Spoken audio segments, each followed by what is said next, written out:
Silence. Alors, on va faire un petit enregistrement pendant 2-3 minutes à peu près. Alors, juste un petit rappel. La méthode de travail. Lorsque vous entrez dans la classe, vous faites quoi? Non, vous levez la main. Vas-y. On s'assoit. Non, on est tous levés à notre place et on attend que vous nous disiez bonjour, vous pouvez vous asseoir. Oui, mais c'est pas ce que j'attends. On se met en groupe en silence, on attend devant le bureau pour prendre les... C'est ça, donc vous vous mettez par groupe de 4 ou 3, et ensuite vous désignez un... Chef de bureau. N'oubliez pas de lever la main. Vous désignez un Chef de bureau. chef de groupe. Quel est le rôle du chef de groupe? De faire régner le silence et d'aller prendre les documents. D'aller prendre les documents, c'est-à-dire Les documents qu'on a besoin pour travailler. donc les documents pour eux-mêmes et la fiche consigne. D'accord? Et le chef de groupe, il désigne quoi aussi? Celui qui va lire et celui qui va écrire. D'accord. Donc dans l'ordre, celui qui va écrire. Et qui écrit quoi? Il écrit ce qu'on lui... Le résultat de votre... dit et le résultat de nos recherches. Le résultat de votre réflexion par rapport à ce qui est demandé dans la consigne. Dans la fiche consigne, il y a quoi? Il y a une problématique. Avant la problématique. Il y a plusieurs questions concernant... Alors, il y a le plan, les titres, chapitres, etc. Et il y a une situation Problème. motivante ou situation problème. Ensuite, sous la situation problème, il y a quoi? Une hypothèse. Non. Une? Une activité. Non. Une expérience. Non. Regardez la fiche consigne. Il y a quoi? Bien sûr qu'il y a la consigne, mais avant ça, Une problématique. la problématique. Donc ça veut dire que vous avez une situation motivante, ensuite vous avez une problématique et vous devez répondre à la problématique durant l'heure. Mais sous la problématique, il y a quoi? Les questions. Alors il n'y a pas les questions, mais là, la consigne. Voilà. Et dans la consigne, c'est dit, bon, à l'aide des documents, etc., etc., résolvez le problème. En gros, c'est ça, quoi. Vous êtes d'accord? D'accord. Ensuite, donc vous avez la fiche consigne que vous avez bien lue, mais tout en bas de la fiche consigne, il y a quoi? Tout en bas de la fiche consigne, il y a la compétence que nous devons avoir acquise à la fin de l'année. D'accord. Alors, si possible. Oui, c'est possible. Donc la compétence, elle est évaluée par le professeur à la fin de l'heure. Voilà. Et moi, je reporte la compétence sur le livret scolaire. C'est ça? C'est ça. D'accord. Donc si je résume, vous rentrez dans la salle, vous vous mettez par groupe de 4 ou 3. Le chef de groupe va chercher la fiche consigne, les documents. Il revient à sa place. Il désigne la personne qui va écrire le résultat de votre réflexion. Ensuite, il désigne la personne qui va aller lire ce texte-là à la fin de l'heure. C'est bien ça? Oui. D'accord. Et ensuite, pendant la lecture, le professeur fait quoi? Il écoute, il essaie de voir si vous avez dépassé la compétence, acquis la compétence, partiellement acquis la compétence, ou la compétence alors n'est pas acquise. D'accord? Et pour vous récompenser de ce travail, imaginons que vous avez une compétence qui n'est pas acquise. Vous avez quelle note? 14. Vous avez quand même 14 pour vous récompenser. Parce que vous avez quand même essayé de bien faire. Et même si vous êtes trompé, vous avez le droit, ça mérite quand même une relative bonne note. Si jamais la compétence, elle est non acquise, vous avez combien? 16. Vous avez quand même 16. Et sur le livret scolaire unique, évidemment, le professeur valide la compétence comme quoi elle n'est pas acquise. Si par exemple vous avez la compétence acquise, vous avez combien? 18. Et pareil, le professeur valide sur le livret scolaire unique compétence acquise. Et si vous avez bien réussi, si la compétence est acquise, enfin dépassée plutôt, voilà, vous avez 20. C'est bon? Et pareil, sur le livret scolaire, je clique sur la case compétences dépassées.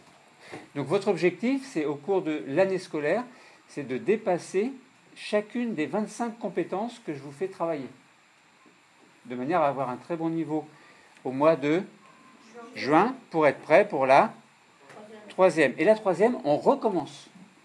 C'est-à-dire qu'on revalidera encore les 25 compétences.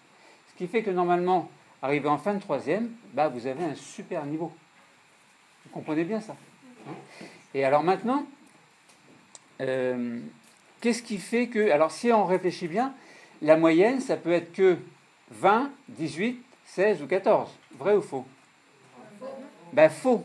Parce que lorsque vous avez un DS, la moyenne pourrait être la note plutôt pourrait être entre 0 et 20. C'est la différence par rapport à l'évaluation des compétences en cours.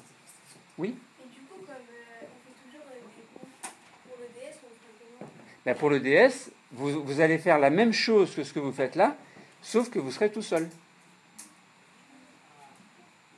Vous voyez, c'est toute la différence.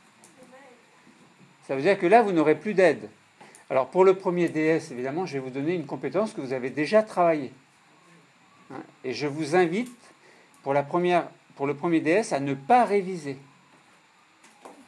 C'est-à-dire à tester vous allez avoir la fierté de dire je réussis tout seul, sans réviser, avec ce que vous avez dans la tête et ce que vous avez travaillé au cours de l'année scolaire. Si tu oublies, tu auras une mauvaise note. Il faut le comprendre, il ne faut pas l'apprendre, il faut comprendre. Chaque fiche que tu travailles doit être comprise. Et oui. Voilà. Bon, alors maintenant, oui?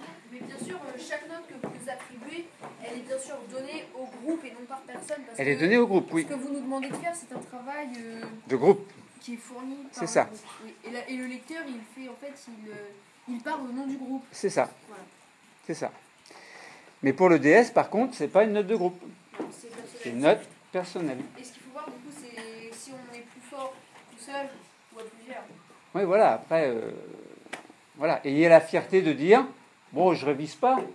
Alors, dans ma matière, évidemment, hein, puisque là, vous travaillez les documents. Les consignes, vous aurez la même chose. Voilà. Ça veut dire que vous allez l'avoir une deuxième fois au DS. Est-ce que, à votre avis, c'est la peine de réviser puisque vous l'avez travaillé déjà? N'allez pas vous casser la tête à réviser. Allez réviser une autre matière où vous êtes plus faible. Bon, maintenant, si vous voulez réviser, vous révisez, évidemment. Alors maintenant, ce que je vais faire, on est toujours dans la période silence. Alors, ce que je vais faire, je vais passer dans chaque groupe, et le chef de groupe, vous allez me dire ce que vous pensez de cette méthode de travail, et vous allez me justifier pourquoi.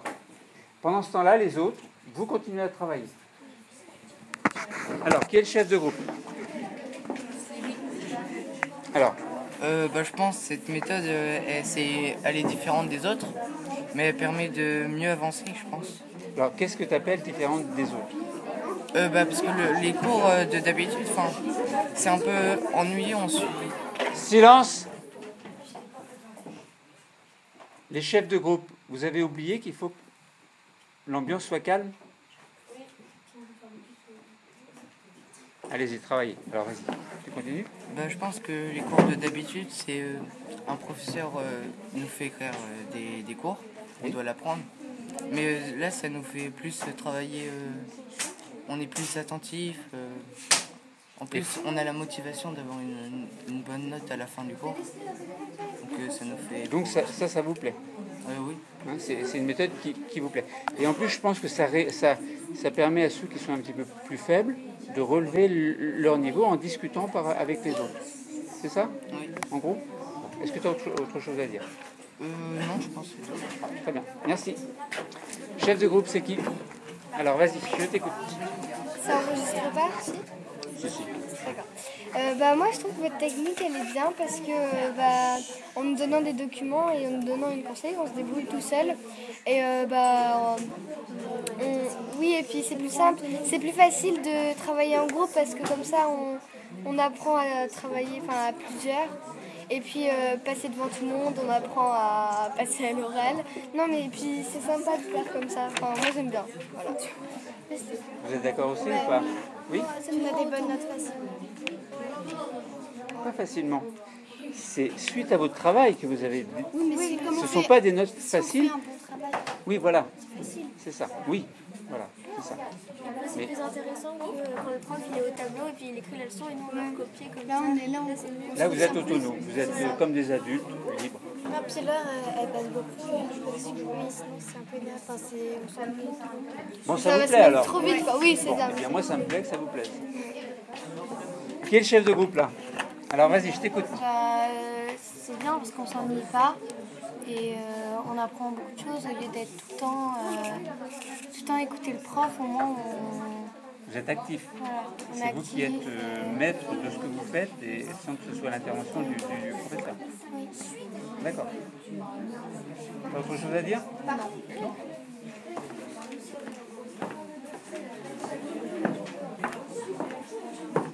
Alors, chez vous, le chef de groupe, c'est qui? Alors, vas-y, on t'écoute.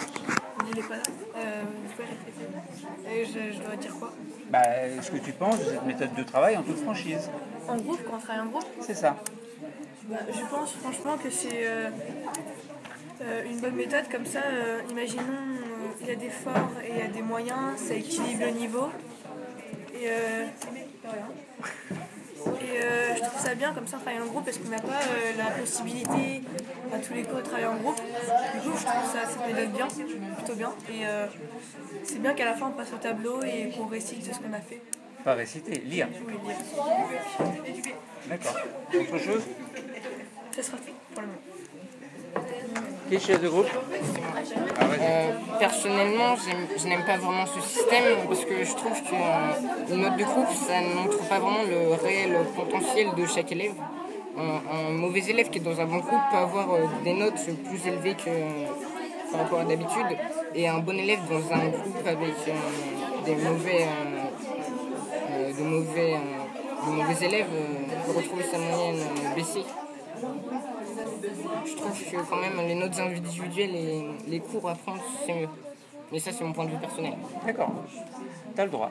Et vous, vous êtes d'accord avec lui? Maintenant qu'il dit ça, forcément, c'est sûr, on le suit parce que mais il a raison. Ah non, il faut avoir ton opinion à toi. J'avais pas vu cet angle-là en fait. Cet aspect-là. Cet aspect-là, comme tu viens de le dire, c'est sûr, il a raison. D'accord. Donc vous êtes plutôt vraiment contre ou plutôt ça va quand même, mais bon, on préfère une autre De méthode. toute façon, moi, dans les deux cas, On doit quand même travailler, donc ça rejoint aussi Kevin, c'est sûr que ma mère, elle sait que je travaille. Donc, quand on va voir les notes du DS, c'est sûr qu'on va voir ceux qui travaillent, ceux qui ne travaillent pas. D'accord. Autre chose? Chef de groupe, c'est qui là? Vas-y, écoute. On travaille en... Alors attends. Silence. Est-ce que vous êtes conscient qu'on est vendredi après-midi, on est en fin de semaine et que vous faites beaucoup de bruit? Enfin, pas beaucoup de bruit, mais disons que vous êtes trop enthousiaste, on va dire ça. Alors calmez-vous un petit peu. Le chef de groupe, c'est votre rôle. Hein. Alors, vas-y, je t'écoute. Nous lisons les documents chacun et nous donnons tous des idées pour qu'on les écrive. Et toi, tu aimes bien cette méthode ou pas? Je trouve que c'est plus facile. Oui, c'est plus facile pour vous trois. Vous êtes d'accord, les filles? Ouais. Ouais, quoi? Oui, enfin c'est vrai, enfin. C'est vrai lit quoi? les documents, puis après on dit ce qu'on pense. Si on a une qui n'est pas d'accord, on essaie de trouver une solution. Et puis... D'accord, vous discutez entre vous pour faire quelque chose de cohérent. Oui, D'accord, donc ça vous plaît plutôt? oui, Oui. c'est facile. Très bien. Chef de groupe, c'est qui? Boris, vas-y. En fait, je trouve que en fait, il y a des points positifs et des points négatifs. Alors vas-y, énumère. En fait, le point positif, c'est que ça permet de nous apprendre à travailler en groupe. Et le côté négatif, c'est que ça permet pas vraiment d'évaluer personnellement. On ne peut pas vraiment savoir si la personne a bien compris ou il a profité des autres. D'accord, donc c'est ton point de vue. D'accord.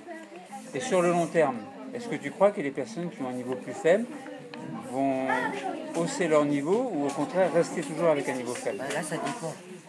Ça dépend de quoi. S'ils travaillent pas. Mais là, vous êtes plutôt travailleur ou pas?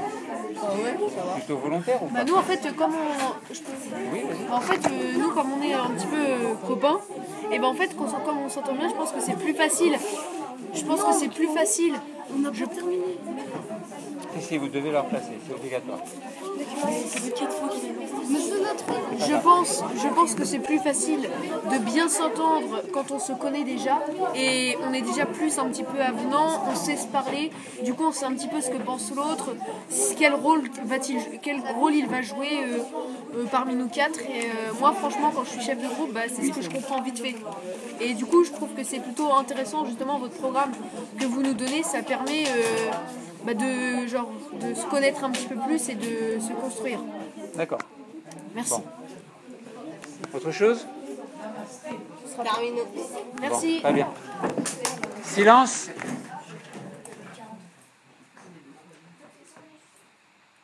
Merci. Ça va